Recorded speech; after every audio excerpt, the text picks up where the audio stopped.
அவங்க வந்து அதிகாரி வந்து ஃபேக்கா ஒரு அட்ரஸ் பண்றாங்க. அதுக்கு அண்ணாமலையும் எதிர்த்து இருக்கிற. நீ குடுக்கறது வந்து 1 இயருக்கு மட்டும் தான் குடுக்குறீங்க. 5 வருஷத்துல நடந்த விஷயம் கொலைய கொடுத்தா கிட்டத்தட்ட 7,000 10,000 கிட்ட போகுது. கொலை நடந்தது. 5 வருஷம் தமிழ்நாட்டுல மட்டும். இது சட்ட ஒழுங்கு சீர்கேடு இல்லையா? இவ்வளவு சீர்கேடு இருக்கும்போது எப்படி மக்கள் ஏத்துப்பாங்க அத? ஜெயலலிதா அம்மா இருக்கும்போதே அந்த உள்துறை அமைச்சகம் அவங்க வந்து போலீஸ் சிஎம் கண்ட்ரோல்ல கொண்டு வந்துட்டாங்க. அப்பவே 2004ல இருந்து அப்பவே கொண்டு வந்துட்டாங்க. அப்ப கொண்டு வந்ததுல அப்பல இருந்து சிஎம் தான் எப்பவுமே உள்துறை அமைச்சர் போலீஸ் கட்டுப்பாடு கையில வச்சிருப்பாங்க.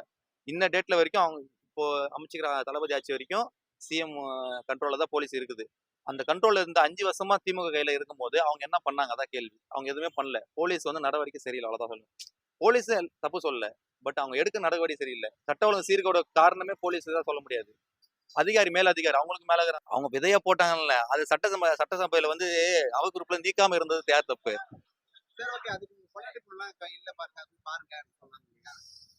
தனிமனித தாக்கல் என்னைக்கு பண்ணக்கூடாதுங்க. ஏன்னா இதே கேள்வி ஒரு அரசு எலெக்ஷன் முன்னாடி அண்ணாமலை கேட்டாங்க. அண்ணாமலை வந்து விஜய் வந்து மனைவியை விட்டு போன அவர் சொன்ன ஒரு வார்த்தை தெரியுமா? விஜய்க்கும் விஜய் மனைவிக்கும் குறிப்பிட்ட கோர்ட்டுக்கு மட்டும்தான் இந்த பிரச்சனை. இது நம்ம வந்து அரசியல் பேசக்கூடாது. நம்ம அரசியல் ரீதியா கொள்கை ரீதியா வந்து நம்ம பேசலாம். இது வந்து தனிப்பட்ட வாழ்க்கையை பேசக்கூடாதுன்னு சொன்னாரு. அது உண்மையான வார்த்தை. அப்படிதான் நம்ம பாக்கணுமே தவிர தனிப்பட்ட வாழ்க்கை அது நம்ம பேசக்கூடாது. புரியுதா இல்லையா? அரசியல் ரீதியான கொள்கை ரீதியா பேசலாம், தப்பு இல்ல.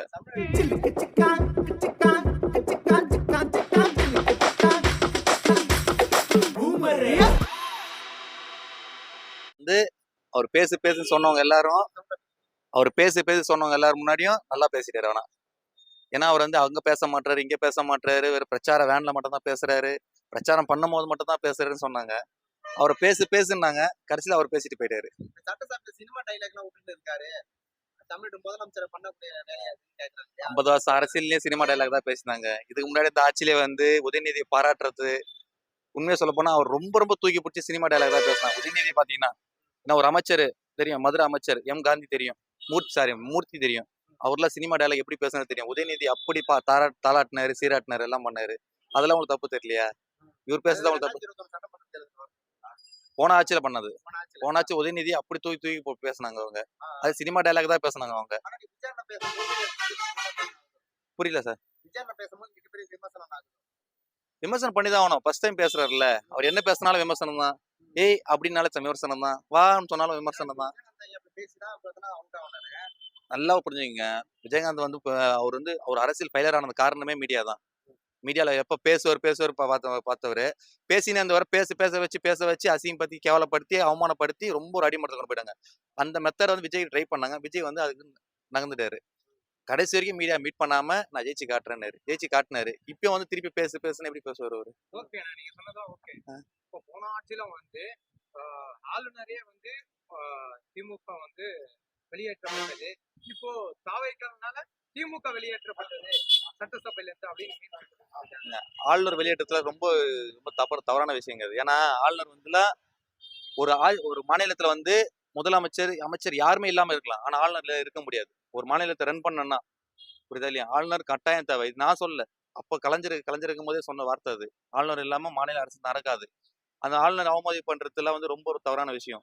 இவங்க அவமதிப்பு பண்ணாம அவர் முழு உரையும் எடுத்து வச்சாரு, முழு உரையும் பேசினாரு, எல்லாம் பண்ணாரு. நல்ல விஷயம் தான். அது தப்பே இல்லையே. இன்னைக்கு வரைக்குமே தமிழ் வெற்றி ஏன் மந்திரிங்க எம்எல்ஏ எல்லாருமே இப்பதான் தற்கொலை சொல்றாங்க இல்லையா? சோ அதுக்கு எதனால சொல்றாங்க, என்ன காரணம் சொல்றாங்க? அவங்களும் ஓட்டு போடல, அதனால தற்கொலைன்றாங்க. ஓட்டு போட்டுதான் அவங்கள வந்து எடுத்து சொல்றது இன்டெலிஜென்ட் அவ்வளவுன்னு. இப்ப கூட அவங்க டீம் ஒர்க் எப்படி சொல்றது ஜென்சி ஆரம்பிச்சு நாங்களும் வந்து இந்த மாடர்ன் டெண்டருக்கு வரோம், அப்படி பண்றோம் இப்படி பண்றோம் அவங்களும் கொண்டு வராங்க. உங்களுக்கு ஓட்டு போலாம் தற்கொலை ஆயிட முடியுமா? 1,72,00,000 ஓட்டு விஜய்க்கு வந்துக்குது. அவங்க தற்கொலையா? இல்ல 1,11,00,000 ஓட்டு திமுக வந்தது. அவங்கள புத்திசாலியா சொல்லுங்க? யாரும் வந்து இந்திய காலத்துல இருந்து சரி இந்த காலம் வரைக்குமே வந்து யாரும் வின் பண்ணாத ஒரு இடத்த வந்து தளபதி இதை பத்தி உங்களுடைய கருத்து முதல் முறையான சொன்னா 2 விஷயம் தான். ஒண்ணு ஒரு சினிமா கேரியர் தான், சினிமா பிரபலம் மூலம் தான். 2வது வந்து மக்கள் மாற்றத்தை விரும்பினாங்க. ஒரு சினிமா பிரபலம் எல்லாருக்கும் தெரிஞ்ச முகம் விஜய் வந்து எல்லாருக்கும் தெரிஞ்ச முகம்னால அவர் வந்து பண்ணாரு. 2வது விஷயம் மக்கள் மாற்றத்தை விரும்பினாங்க. மக்கள் வந்து இதுக்கு முன்னாடி இந்த ஆட்சியும் சரியில்லை, ஏடிஎம்கே சரியில்லைன்னு சொல்லிட்டு திமுக ஓட்டு போனா திமுகவும் சரியில்லை தெரிஞ்சு போச்சு. மக்கள் வந்து விழிப்புணர்ச்சி ஆயிட்டாங்க, அவ்வளவுதான். ஓகே, திமுக எதுக்கு எனக்கு வேண்டாம், மக்கள் மாற்றத்துக்கு விரும்புறாங்க. அப்படி என்ன பண்ண திமுக செய்யாத விஷயம் பண்ணாங்க? செய்யாத விஷயம் நான் நலத்திட்டங்கள் செய்யாம விஷயம் சொல்ல, ரொம்ப அராஜகம் அட்டகாசம், அவ்வளவுதான். இப்போ வந்து சட்ட ஒழுங்கு தான் முக்கியமான விஷயமே. எல்லா விஷயத்துலயும். இப்ப உங்களுக்கும் சரிங்க. இப்ப நம்ம இங்க பாதுகாப்பா நிக்கிறோம்னா ஒரே விஷயம் சட்ட ஒழுங்கு தான். அந்த சட்ட ஒழுங்கு சரியில்லைன்னு என்ன பண்ண முடியும்? எல்லா இடத்துலயும் கஞ்சா பழக்கம், மது பழக்கம், எல்லா பழக்கம். 18 வயசு கீழ இருக்கிறவங்க எல்லாருமே கஞ்சா அடிக்கிறானுங்க, மது பழக்கம் பாக்குறானுங்க, எல்லாமே பண்றாங்க. ரொம்ப அடிதடி, கொலை. ஒரு லிஸ்ட் எடுத்து சர்வே குடுக்குறாங்க. கிட்டத்தட்ட 7000 கிட்டத்தட்ட கொலை. அப்படி சர்வேன்றது சாதாரண விஷயம் கிடையாது. அவங்க வந்து அதிகாரி வந்து ஃபேக்கா ஒரு அட்ரஸ் பண்றாங்க. அதுக்கு அண்ணாமலையும் எதிர்த்து இருக்கிறாரு. நீ குடுக்குறது வந்து 1 இயருக்கு மட்டும் தான் குடுக்குறீங்க. 5 வருஷத்துல நடந்த விஷயம் கொலைய கொடுத்தா கிட்டத்தட்ட 7000 10,000 கிட்ட போகுது. கொலை நடந்தது. 5 வருஷம் தமிழ்நாட்டுல மட்டும்.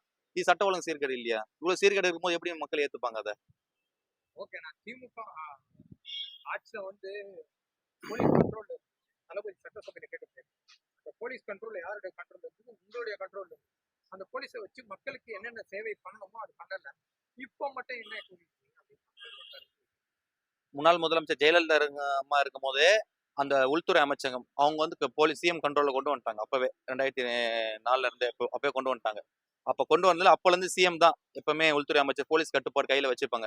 இந்த டேட்ல வரைக்கும் அவங்க இப்போ அமைச்சுக்கிற தளபதி ஆட்சி வரைக்கும் சிஎம் கண்ட்ரோல்ல தான் போலீஸ் இருக்குது.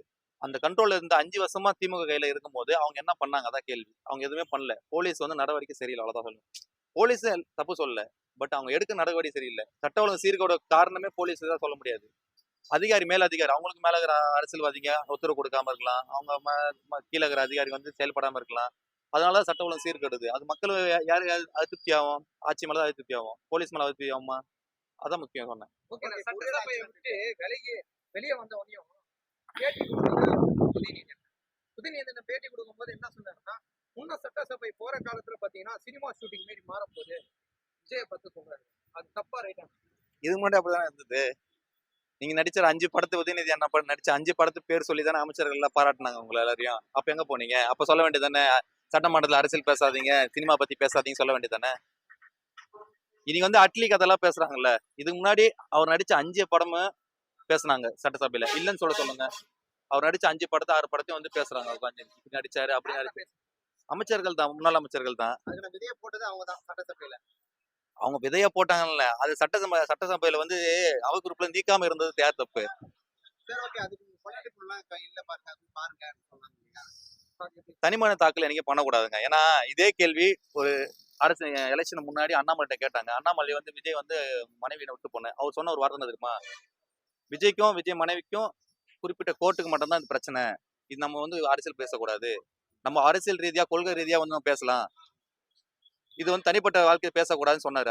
அது உண்மையான வார்த்தை. அப்படிதான் நம்ம பாக்கணுமே தவிர தனிப்பட்ட வாழ்க்கை அது பேசக்கூடாது. புரியுதா இல்லையா? அரசியல் ரீதியா கொள்கை ரீதியா பேசலாம், தப்பு இல்ல.